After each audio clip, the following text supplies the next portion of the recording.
Olá, boa noite a todos, graça e paz da parte do nosso Deus a todos e do nosso Senhor e Salvador Jesus Cristo. Hoje, graças a Deus, mais um dia em que o Senhor nos concede, para estarmos aqui juntos, reunidos no nome dEle, e que, em nome de Jesus, essa palavra possa chegar até os corações aí mais distantes, tá? Então, nesta noite, em nome de Jesus, gostaria de orar, pedindo a Deus a orientação do Espírito Santo dele, para que possa nos ajudar, nos ensinar esta noite. Pai querido, obrigado, Deus, por esta oportunidade, esse privilégio de estarmos aqui, ó Deus, para falar do teu amor, da tua graça, da tua misericórdia, enfim, Deus, da tua palavra que é luz, esta palavra que nos ilumina, que nos fortalece, que é o alimento para as nossas vidas. Abençoa a tua igreja nesse momento, teus filhos, teus servos, e assim Deus nos protege de todo o mal. Nós oramos, nós te agradecemos em nome de Jesus. Amém. Pois bem, amados, você que nos acompanha, hoje nós iremos falar um pouco desse tema, esta palavra, a igreja, e que tem um significado e que deve ser para nós algo importante, porque a igreja, nós até já tratamos aqui, a igreja não é prédio, o prédio está fechado, mas a igreja somos nós, e nós continuamos vivos, e por isso nós devemos ver qual é a relevância da igreja nesses últimos dias, nesses últimos tempos, inclusive ela como prédio fechado. Como devemos nos comportar, como devemos agir diante dessa situação tão difícil que nós estamos passando.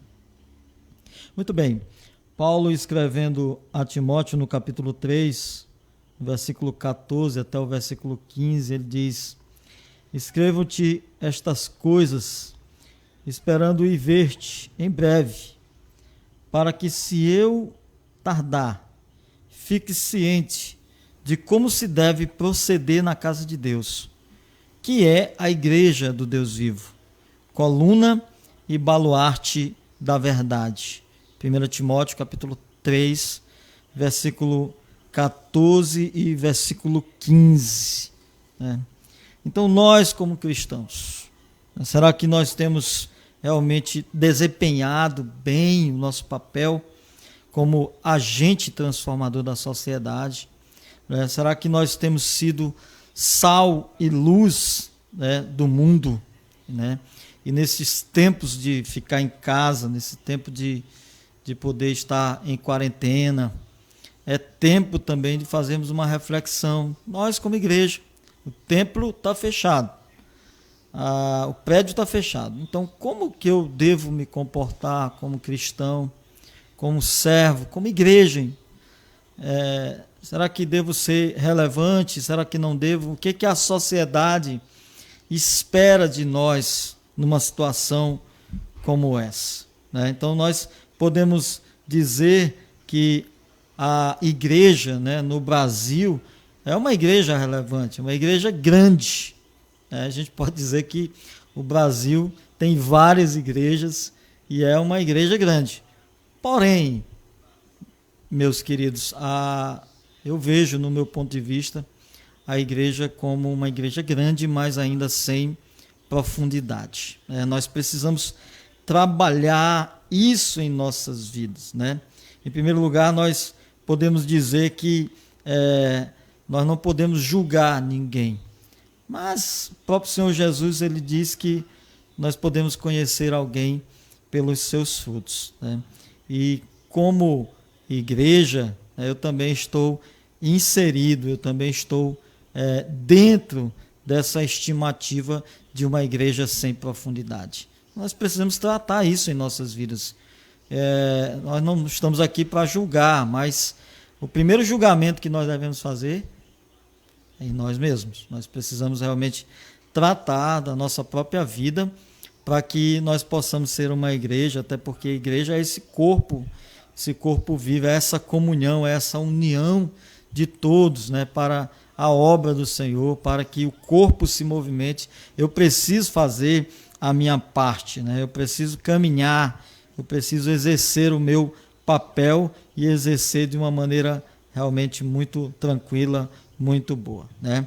Então, meus amados, é no meio dessa situação que a nação brasileira vive, porque muitas das igrejas, né, de Cristo, né, e seus membros não têm desempenhado bem este papel, né?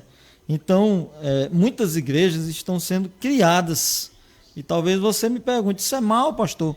De jeito nenhum, isso é muito bom.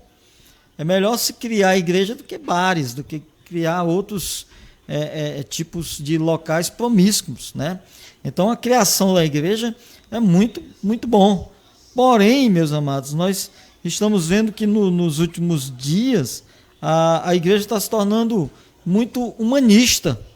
As doutrinas que estão sendo pregadas que não estão corretas. As pessoas estão achando que Deus ele foi criado, ele foi posto exatamente para que ele estivesse a serviço do homem. E não é assim. A igreja ela está aqui para servir a Deus e não Deus servir ao homem, né? Claro, Deus ele tem o maior prazer de cuidar de nós, de nos proteger, sabe, de cuidar, de tratar. Ele faz isso com todo o prazer. A palavra de Deus está cheia, né, de promessas, de algo que o Senhor ele faz e faz com amor, ele faz com alegria. Mas, porém, ele espera também de nós, sabe? E essas doutrinas humanistas têm tomado de conta da igreja, né? E aí as pessoas estão entendendo de maneira errada, né, o papel de Deus, o papel do ser humano, o papel do crente como igreja, né? E muitos estão pregando vantagens, né? Vantagens de ser cristão, em vez de pregar o arrependimento, né, a conversão, a volta, né, para Deus. Nós estamos diante de uma sociedade hoje, infelizmente, muito promíscua, muito triste a situação da sociedade, né?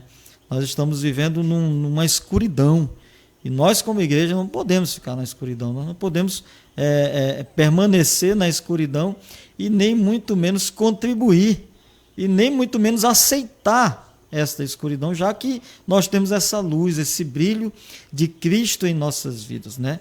A humanidade, a sociedade pode estar na escuridão, mas a luz de Cristo ela nunca vai apagar. Por isso ela deve brilhar em nós, como igreja do Senhor, como igreja relevante diante de uma sociedade que espera. Então, quando alguém está na escuridão, nós acreditamos que a pessoa não vai procurar um lugar mais escuro, ela vai procurar um lugar mais claro, ela vai procurar um lugar onde ela possa ter a iluminação para a sua vida, né? Então aqui a gente tem visto que as pessoas estão pregando, as igrejas estão sendo criadas aí, e elas estão pregando aí muito mais sobre prosperidade, sobre vitória, e que tem sido a base, né, das suas mensagens aí, claro, de muitas igrejas. A gente tem igrejas boas, com certeza nós temos igrejas realmente que são sérias, igrejas que realmente exercem esse papel com a maior clareza, né, com a maior sinceridade, a fidelidade à palavra de Deus, né?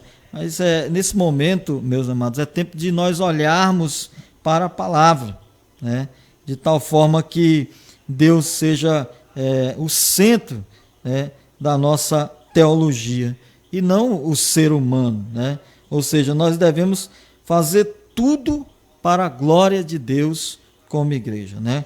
Quando nós nos reunimos como igreja, Deus ele deve ser o centro das atenções, né? No louvor, na adoração, né? Na glória, no serviço. Portanto, nós precisamos tomar algumas decisões, né, que mudarão o nosso foco do ser humano para Deus, né? 1 Timóteo, no capítulo 4, no versículo 1 até o versículo 4, a palavra de Deus, ela diz o seguinte: conjure-te, pois, diante de Deus e do Senhor Jesus Cristo, que há de julgar os vivos e os mortos na sua vinda e no seu reino. Que pregues a palavra, instes a tempo e fora de tempo, corrija, repreendas, exortes, com toda a longanimidade e doutrina, porque virá o tempo em que não suportarão a sã doutrina, mas tendo coceira nos ouvidos, amontoarão para si doutores, conforme as suas próprias concupiscências. Desviarão os ouvidos da verdade, voltando às fábulas, né? Então Paulo escreve a Timóteo e ele exorta Timóteo para que Timóteo não deixe de pregar a verdadeira palavra, para que Timóteo possa continuar no foco da sabedoria de Deus, que ele possa não desviar o olhar. E para isso ele tenha, mesmo que ele tenha que fazer algumas coisas que não agradem às pessoas.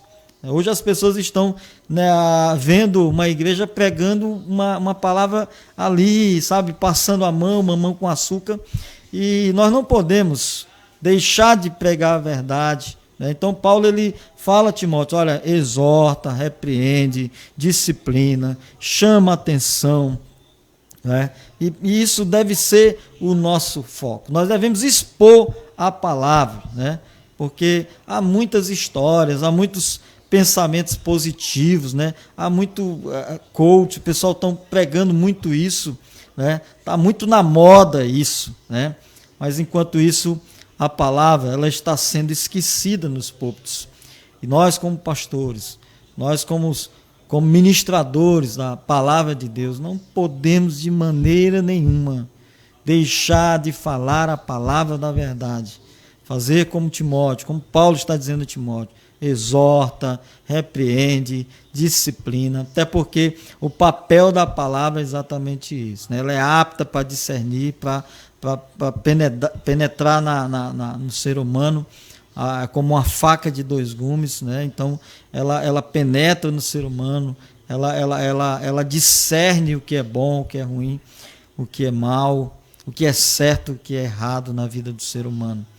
Mas ela também corrige, ela exorta, ela ensina, né? Porque ela é apta para isso, né? Ela é iluminada exatamente para que possa nos abençoar, nos exortar, nos corrigir, né? Para que a cada correção, a cada exortação, nós possamos ser mais parecidos com Cristo, né? Mais parecidos com Cristo. Muito bem, a Bíblia está sendo esquecida nos púlpitos, né? Então, nós não podemos deixar que a palavra de Deus seja pregada por conta de que nós devemos agradar o povo, agradar as pessoas. Outro fato importante, meus amados, como igreja relevante, nós não podemos jamais esquecer, temos que atentar para isso. Nós, como servos de Deus, né, como aqueles comprometidos com o Senhor, não é com o pastor, não é com o líder A, com o professor, não. O nosso comprometimento é com Deus, sabe? E esta palavra nessa noite também, já que nós estamos em casa, é que a gente possa, ao voltar à igreja, a gente venha restaurar a escola bíblica dominical. É algo que tem me preocupado bastante, porque nós não temos outra escola, nós não temos outro meio, nós não temos uma escola melhor do que a escola bíblica dominical. A escola bíblica dominical, para mim, é a melhor escola do mundo, porque é onde nós aprendemos a palavra de Deus, é onde nós sentamos, é onde nós discutimos a palavra do Senhor, é onde nós aprendemos de maneira profunda e de maneira maciça. Por que os crentes estão se perdendo? A palavra de Deus, a própria palavra de Deus, ela vai responder que os crentes estão se perdendo por falta de conhecimento, porque não estudam a palavra, porque não leem a palavra. E ler não é ciscar, né? Como já comentou aqui o irmão Oséias. Ler a palavra de Deus não é ciscar a palavra, não é pegar um pedacinho aqui, outro ali, não. É meditar realmente, pegar um texto inteiro, ver o que tem ali, o que você pode tirar de bom para você, aonde é que você pode aplicar essa palavra na sua vida. E a minha preocupação hoje é exatamente essa questão da restauração da escola bíblica dominical, né? Muitas igrejas por aí não tem mais, né, a escola bíblica. Muitos crentes já não se alimentam mais como devem se alimentar. Às vezes escolhe um dia só na semana para vir à igreja e acha que isso é o suficiente para se alimentar. Você já pensou se você se alimentar só um dia, só uma vez por dia? Como é que você estava hoje, né? Se você escolhesse aí, hoje eu vou tomar só o café da manhã, não vou almoçar, não vou jantar, não vou fazer o meu lanche. Você já pensou nisso?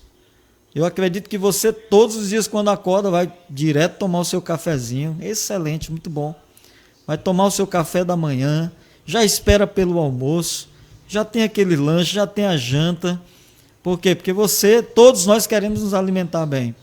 E a minha preocupação quanto à restauração da escola bíblica dominical é exatamente por ver que os crentes estão ficando raquíticos.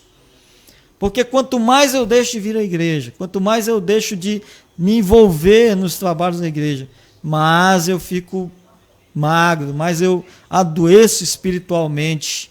E aí muitos estão morrendo também por causa disso. Nós precisamos urgentemente voltar à EBD, porque a escola bíblica dominical é um instrumento de participação. A escola bíblica dominical é um instrumento de instrução do crente. E o crente precisa participar, precisa acordar para estar participando aí sempre, restaurando a escola bíblica dominical. Espero que quando nós voltarmos, a gente possa estar trabalhando realmente a volta, o retorno, a participação de todos, todos, adultos, jovens, crianças, todos possam participar e voltar aí a ter acesso a esse instrumento de formação e de instrução e de participação do crente. Queridos, para terceiro ponto aqui, nós precisamos restaurar também o sacerdócio universal dos crentes.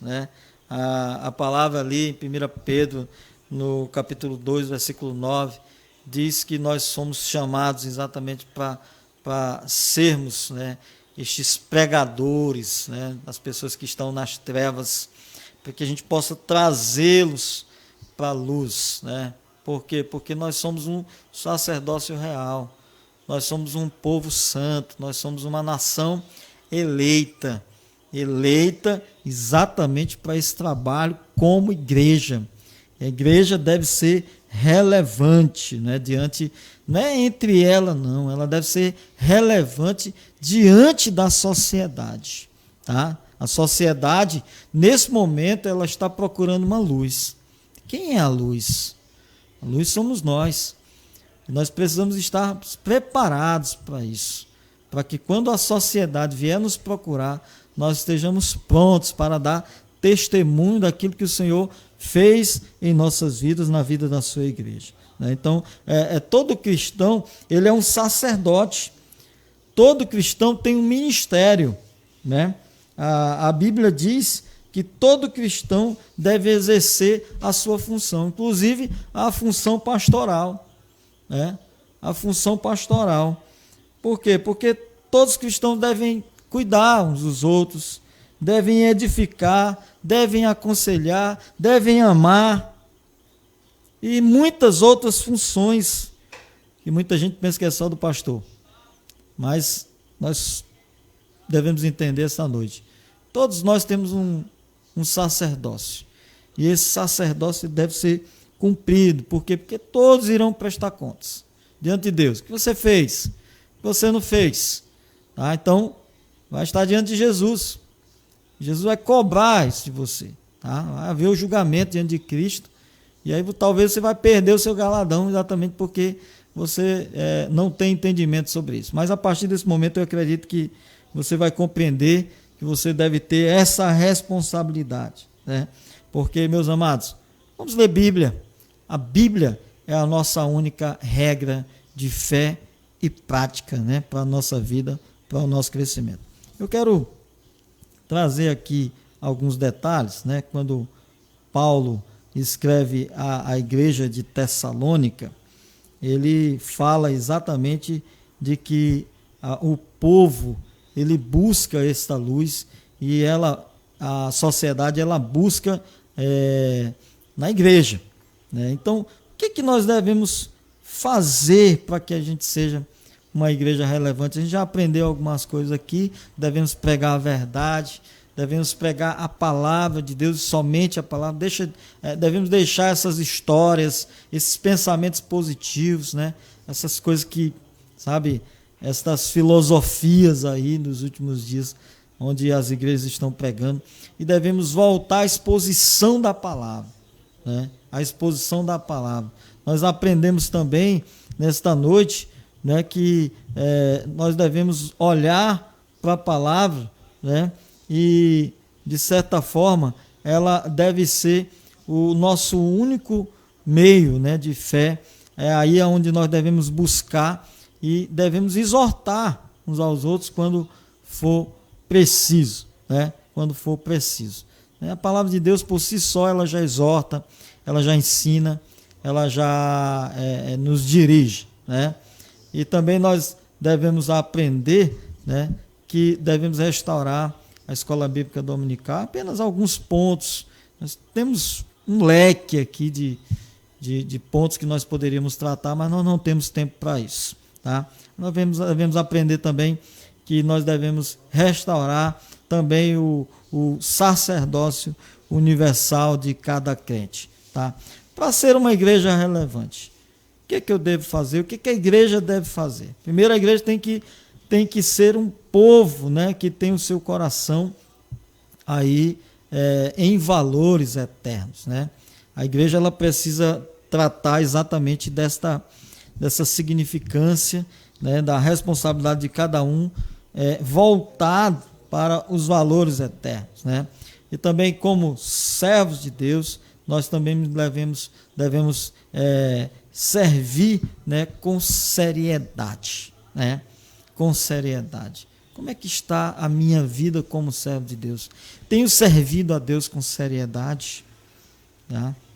Uma igreja também, para ser relevante, ela precisa ter maturidade em frente aos sofrimentos, né? Em frente aos sofrimentos. Então, diante de um sofrimento em que o país, o mundo está passando, nós precisamos realmente agir com maturidade, tá? Maturidade. Hoje a gente está vendo aí muito essa história de jogar pedra uns nos outros, de querer descobrir. A gente tem muito aí muitos engenheiros aí de obra pronta, né? Que dão as suas opiniões, mas que nesse momento não é hora de estar colocando culpa em ninguém. Esse momento é hora de orar, é hora de agradecer a Deus, é hora de ter segurança, é hora de estar preparado para que, se uma calamidade dessa acontecer de uma maneira mais contundente na sociedade, nós como igreja também estejamos preparados para ajudar, para tratar, para cuidar, como luz, como sal neste mundo, né? Como cooperadores da obra de Deus. Uma igreja também relevante é uma igreja que é marcada pelos relacionamentos, né? A igreja ela deve se portar como família. Só para vocês terem uma ideia, aqui quando Paulo fala nesta carta aos Tessalonicenses, só a palavra irmão está 27 vezes inserida aqui. Enquanto a Bíblia fala de 60 vezes a palavra irmão, já tem 27 vezes aí a palavra irmãos, ou seja, a preocupação de Paulo é exatamente sobre essa questão de nós, como crentes, como servos de Deus, termos um bom relacionamento, como família, né? Como família. E aí a gente precisa também ver que o povo de Deus precisa também ter uma boa relação entre todos, com a liderança, uns com os outros, com Deus, com o Espírito Santo, com Ele mesmo, tá? Nós tratamos o mês inteiro, mês de janeiro, fevereiro e março, sobre esse tema, relacionamento. E aí nós precisamos entender o que são esses relacionamentos interpessoais. É quando eu tenho um bom relacionamento com as pessoas, com Deus, comigo mesmo, tá? e, claro, com o próximo, né, em si, com todos. E aí, por isso, meus amados, nós como igreja, para sermos relevantes, nós precisamos ter esse amor uns pelos outros, né? Porque o líder, quem é o líder, né? Quem é o líder? O líder é aquele que serve, é aquele que trabalha, é aquele que admoesta, né? É aquele que cuida. Seu líder faz isso, tá? Ele tem cuidado da sua igreja, ele tem trabalhado na igreja, ou ele é um preguiçoso, não tem... Como é que é o seu líder, tá? Então, meus amados, nós não estamos aqui para julgar, nem quero que me julguem, mas é importante que a gente preste atenção nisso, tá? A gente precisa ter esse bom relacionamento, sabe? O que eu mais me preocupo com essa questão de relacionamento, falando de igreja, é que às vezes a gente só quer olhar mais os defeitos. Às vezes uma pessoa ela tem defeito, todos nós temos defeitos, mas será que as qualidades dessa pessoa não são maiores do que os defeitos dela? E às vezes a gente foca só nos defeitos e tira o bom da pessoa, né? E deixa só o que é ruim. Que é isso, gente. Nós, como igreja relevante, nós precisamos ter um bom relacionamento e ter paz com todos e entre todos, né? Uma igreja relevante, ela combate exatamente essa desarmonia, esta murmuração, né? A igreja relevante é aquela que tem um bom relacionamento com Deus, que participa, que contribui, que trabalha, que se envolve, né? Que tem compromisso com a obra. Meus amados, quando a gente tem esta participação, a gente não tem tempo para outras coisas ruins na igreja, tá? Se a gente tem um bom relacionamento com Deus, eu tenho um bom relacionamento com a minha liderança, eu posso me colocar à disposição para que o meu líder, para que o meu pastor, ele possa dizer, eu preciso de você e eu esteja pronto para isso, para ajudar. Sabe, quando eu contribuo, quando eu estou envolvido, quando eu participo, eu não vou ter tempo ruim. E assim eu vou ser uma igreja relevante. Eu vou poder estar de olho nas coisas de Deus e não nas coisas desse mundo. Porque tem muita gente precisando de nós, tá? Eu costumo dizer que a igreja relevante é aquela também que tem as suas portas abertas para a sociedade. Uma igreja que só entre quatro paredes, no meu ponto de vista, de maneira particular, isso pode até ser a palavra de outra pessoa, mas no meu ponto de vista, eu não concordo, eu não aceito. A igreja ela precisa ter as portas abertas para que a comunidade possa entrar e aqui encontrar, sabe, o refrigério para a sua alma, para a sua vida, ela encontrar aqui o descanso, ela encontrar aqui o apoio para a sua vida. Amém? Que Deus abençoe a todos. Mais uma vez, o meu muito obrigado àqueles que nos acompanham, àqueles que estão assistindo as lives, tá? Aproveite e compartilhe, tá? Nós não sabemos até que dia nós iremos ficar dessa maneira. Não sabemos. Está nas mãos de Deus. Eu tenho certeza que Ele sabe qual é o dia que nós iremos voltar a frequentar os cultos, está? Mas eu já quero, desde já, falar a você. Quando voltar, não relaxe. Participe, contribua, tenha compromisso. Como servo, como adorador, como aquele que tem um compromisso com o nosso Deus. Obrigado a todos mais uma vez. Que a graça e a paz do nosso Senhor Jesus Cristo acompanhe a todos.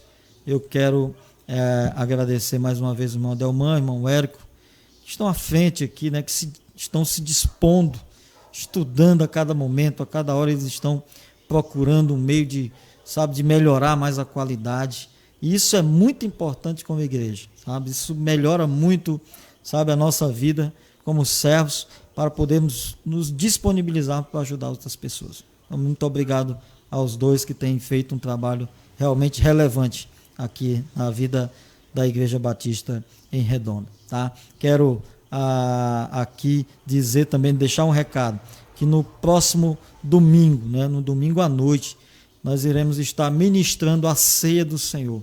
Então prepare o seu coração, tá? Hoje é quarta-feira, tá? Ainda tem quinta, tem sexta, tem sábado, tem domingo, tá bom? Para você se preparar, para você, sabe, fazer uma autorreflexão, para você estar se colocando à disposição de Deus, ajustando algumas coisas na sua vida, para que à noite, né? Pastor, como é que vai ser feito isso? Nós vamos estar trabalhando aqui uma maneira de nós estarmos assim, fazendo esta ceia, distribuindo essa ceia, mas você vai ficar em casa, tá? Você vai estar acompanhando pela internet e nós vamos estar dando as instruções e assim glorificando mais uma vez o nosso Deus, cumprindo o mandamento dele na palavra de Deus para as nossas vidas, na vida da igreja. Deus abençoe e muito obrigado em nome de Jesus.